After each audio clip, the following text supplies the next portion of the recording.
For any automaker that makes sedans, there's always been these cars, the top of the lineup, the big executive missiles. There is something seductive about big, fast, beautiful cars. But the problem is they're really expensive. So while you might not be able to afford one of these luxury sedans at $100,000, the interesting thing is they just don't hold their value, so much so that Paul and I didn't want to just talk about the fact that they depreciate a lot. We wanted to show you. We have each bought a ridiculously expensive luxury sedan that is now crazy cheap. The Phaeton and the Quattroporte. These two cars in 2004 and 2005, respectively, represented expensive, luxury, beautiful, do-it-all sedans. Besides just comparing those, we wanted to talk about what they represent in the market right now, the BMW 7 Series and the Audi A8L. You're watching Everyday Driver. We make a TV show, podcast, and YouTube channels dedicated to great cars, driving adventures, and helping you find a car you'll love. Subscribe and hit the bell so you don't miss a thing.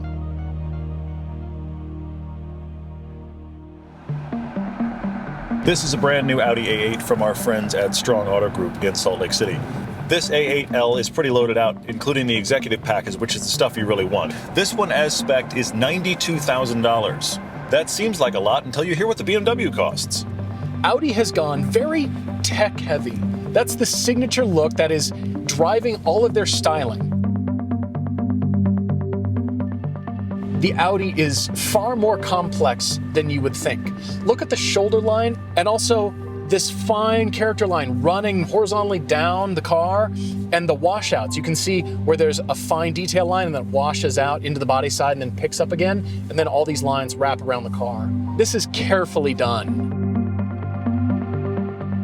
I can look at this cabin on the A8 and see the connections to the old Phaeton that we have. Except here they've gone to an all-screen environment. Yes, the screens look very nice when they're all illuminated, and at night they look spectacular, but when you turn them off, all you see is fingerprints, and when you're driving, you need to be able to grab something you can feel and only see out of the corner of your eye. Haptics aren't enough.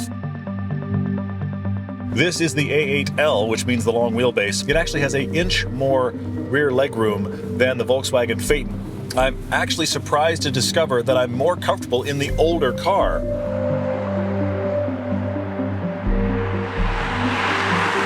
We've gone to dealers to pull these two cars. The BMW dealer was actually the Firmage Group Automotive. They run BMW of Murray and BMW of Pleasant Grove in Salt Lake. And I think they were curious. I think they want to know how it stacks up too. BMW has gotten to almost the exact same size as their competition. I mean, there's tenths of an inch difference between this and the Audi. This car as spec is $119,000. But we need to talk about the styling. This car is all about horizontal lines. It's long wheelbase, long wrapping lines, that long horizontal LED across the back. Until you walk around to the front of the car. BMW is very excited that this new 2027 series is showing off their new front grille styling. They're bragging about how the grille is now 40% larger than it was before, as if this is an asset. On our podcast, we've taken to calling this the BMW Beaver Teeth. That's right, teeth, because you can't say the word directly. Your teeth keep getting in the way.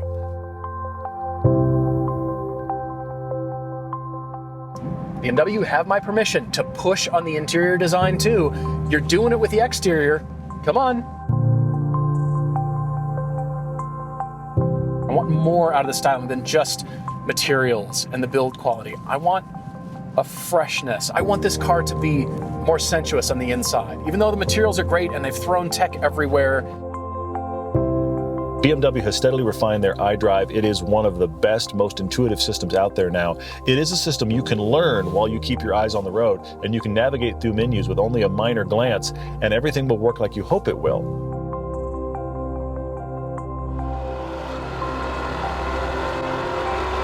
This is the 5th generation Quattroporte. This was $125,000 brand new. And when we landed on the fact that a Quattroporte could be bought for around $10,000, we realized he must have one because he has always hated them from afar. Well, now he owns one, which seems like the best revenge ever. But wouldn't you know it, he kind of likes it. The styling has grown on me over the years. Look around this car. I thought the headlights were too small. I thought the taillights were a little bit oversized. But as it turns out, with time, it just got more beautiful, and I really like it. I love that this isn't just a Quattroporte, it happens to be the Neiman Marcus edition. Apparently 60 people bought this car in 2005 and paid $125,000 for it, or $125 too much. The tech from 2005 dictated the interior shapes. Beautiful, clean lines, and you see that all over the interior. So it's this waterfall instrument panel here with, wow, nav. Yeah, it's got a nav screen, if you can believe it.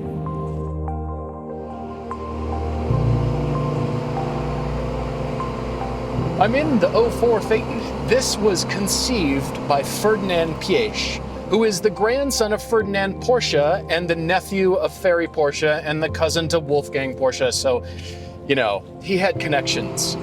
Ferdinand wanted a car that would outdo everything on the market, all of its competitors. Of course, because it was a Volkswagen with a 6-digit price tag, people just didn't buy them in this country. Now, brand new in 2004, this one spec'd like this was about $75,000. I got it for $5,000. Not the most strikingly beautiful car ever. It's a car, but it's just big enough that people are going to ask, now, what is that? That's too big to be a Passat. It's not a Jetta. What is that thing? It's huge. And the straight lines continue throughout the interior, so just simple, clean lines. You are attracted to the car because of the features and the tech. Even though you have a center screen, whatever screen you happen to be on, the buttons now have a new designation. It almost feels like operating the world's most complicated ATM. Almost everything on this car is redundant. They have duplicated so many things that the average car gets away with just having one. That gives you twice as many things that can break. This has heated and cooled seats. One of the things I like about that, though, is it's one dial. You go into the positive for heated, you go into the negative for cooled, and yes, they both work.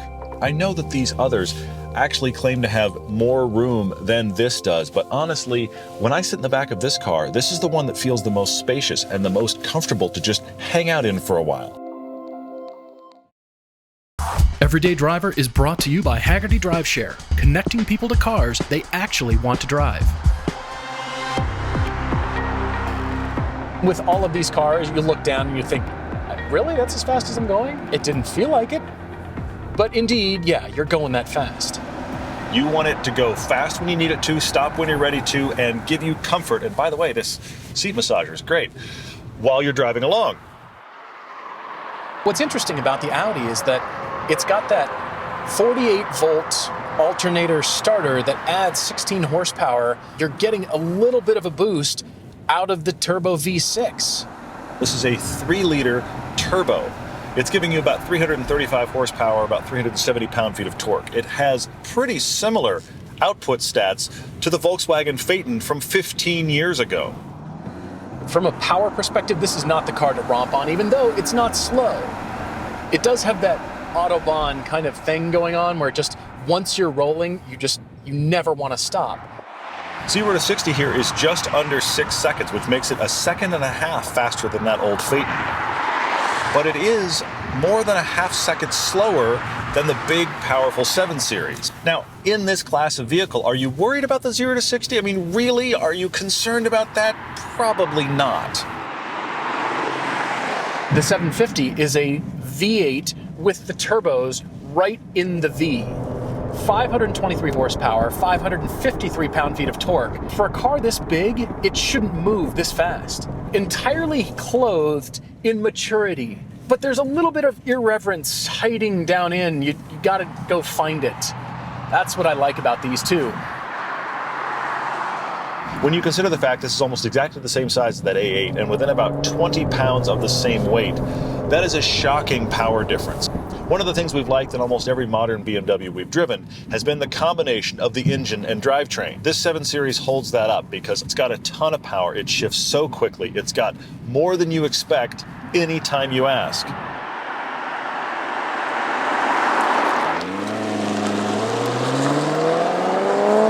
The entire concept of the Quattroporte is to drop a Ferrari engine into a sedan. The end. This is designed to rev hard. 7,500 RPM. This is a Ferrari engine. You feel it. There's also the worrisome aspects about maintenance, but, you know, that's a side deal.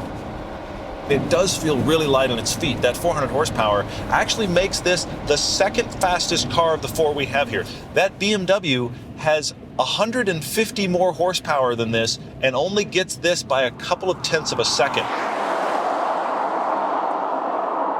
This is a genuinely fast car. Now, to do that, you'd have to murder the transmission. Maserati decided to introduce a Formula One transmission to the world in the Quattroporte. It's a twin-plate dry clutch, and you got to shift it yourself. I mean, you can put it in automatic, but the car's electronics from 2005 aren't very good. It doesn't like to think very well. To put the car into gear, you use a little tiny T-handle that you also found on Ferraris as well. You just push it forward into drive, pull up and back to go into reverse. You have to actually lift your foot off the gas like you would in a manual transmission car, pull the paddle, and wait for the 14-year-old behind the transmission to go, which gear was next and how do I... Oh, there it is! Yay!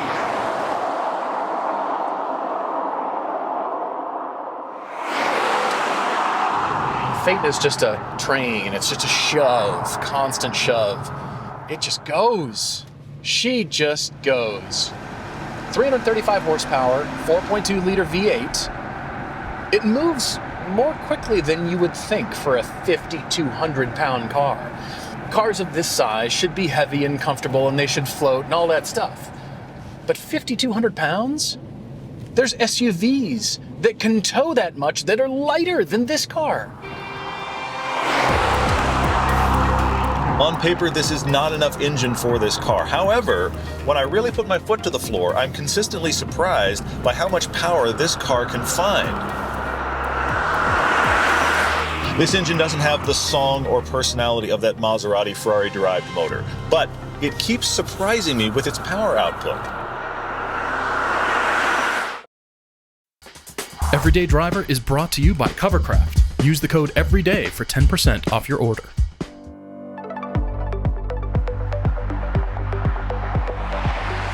All four of these cars have some kind of adaptive or air suspension going on. But Audi is taking that so much further with predictive suspension. It does two things. First of all, in an accident, it flinches. It actually raises up on its suspension over 3 inches and deflects the energy to where it's strongest on the body. Always looking at the road surface and then telling the suspension kind of what's coming.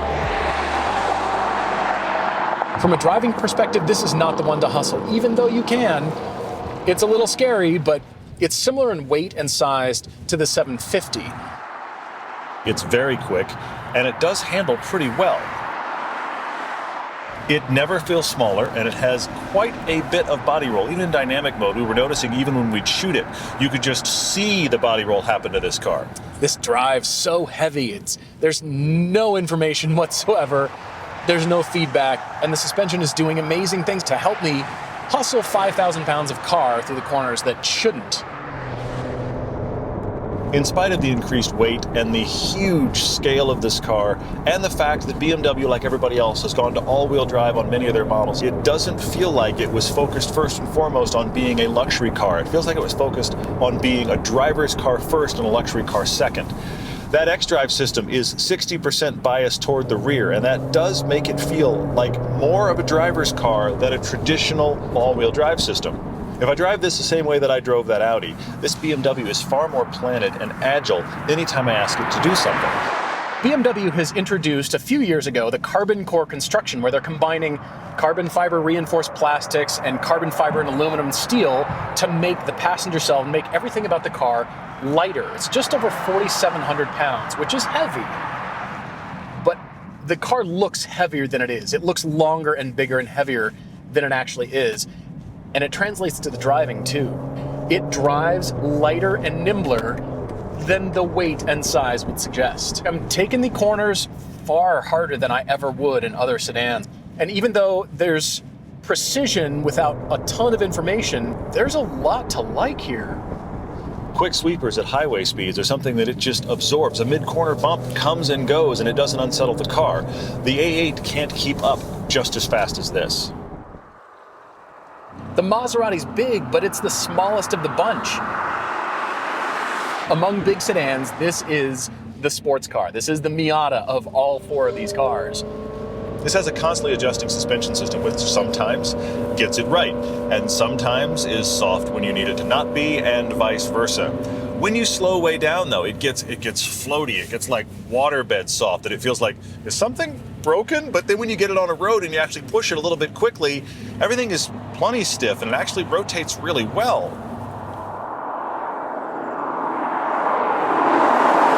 It's called the Skyhook Active Suspension, and it's essentially controlling the dampers in response to your engine speed and also how you're driving, your wheel inputs, how the car's attitude is on the road. This is one of those sports sedans that when you drive it quickly, it shrinks a little bit. The rotation on it is kind of spectacular because that V8 is actually behind the front axle. This has a longer wheelbase than the Phaeton does, and yet it feels like it's spinning on a top by comparison. I've been on this section of road in other cars and you're beat to death, and not in the Phaeton. It just smooths everything right out. You don't feel a thing. No, there's no steering feel. It's the worst of all four of these cars, but there's a sense of solidity and security, and that is the best attribute about this car, is the solid feeling. If that's what you're looking for, you can get these really cheap. This is not one of those cars that shrinks when you drive it fast. It lets you know at every turn, at every acceleration point, pardon me, I'm a massive car. However, it does have more dynamic capability than I would expect from something this large. It's a surprise throughout, but it never gets smaller. It's enormous. It is 1,000 pounds heavier than the Maserati Quattroporte and about 500 pounds heavier than the other two cars we brought.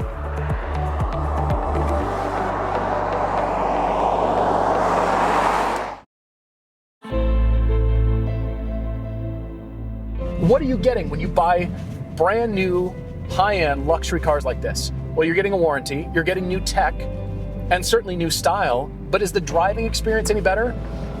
A good car of any year, if it drives well and you like how it drives, it's a good car. It doesn't matter the age. This needs to be a fortress and a respite, and nobody should ever bother you. And if you need more power, it has more power. If you want more braking, it has more braking. If you'd like the seat massager on just one more time, or you don't want to hear anything but your music, you want it to be concert hall quiet in here, this is why you buy these cars. It's so interesting to feel the A8 so closely related to the Phaeton, and it drives really, really well.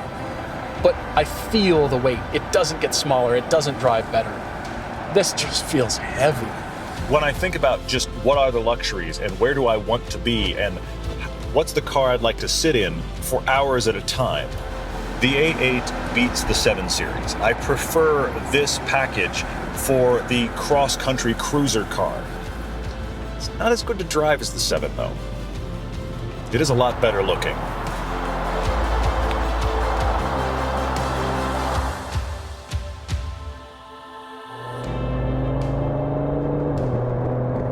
BMW might be for you. You need to take a close look. It can be thrown in far harder and faster than the two old cars. Absolutely it can. But it's $120,000. So is that justifiable to you? Can you throw down for something like this? Can you swallow the styling? The 750iL is definitely the better place to drive among these luxury sedans. Unfortunately, it's not the better place to be. I've got more performance than I expected, and I'm fine with it. It's also ugly. I love the recipe. I love the headspace about the Quattroporte. It's so different. There's a recipe now, all-wheel drive, 8-speed transmission, something turbocharged. That's great and all, but the character of this car and the personality that stands out, it's really great. It's just the driver involvement and rotation here that is the big surprise. I think it's going to blow up. I think it's just going to explode spectacularly, hopefully not with me in it, but yikes.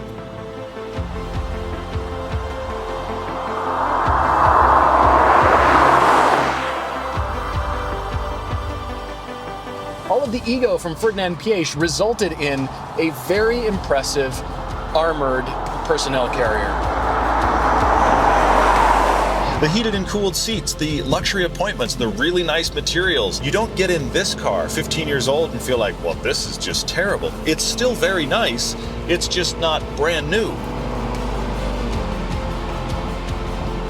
Is it worth spending the same money on a car like this versus a cheap, brand new econo car? But what's fascinating is actually putting them with brand new, money no object luxury sedans and realizing you're getting most of it for a fraction.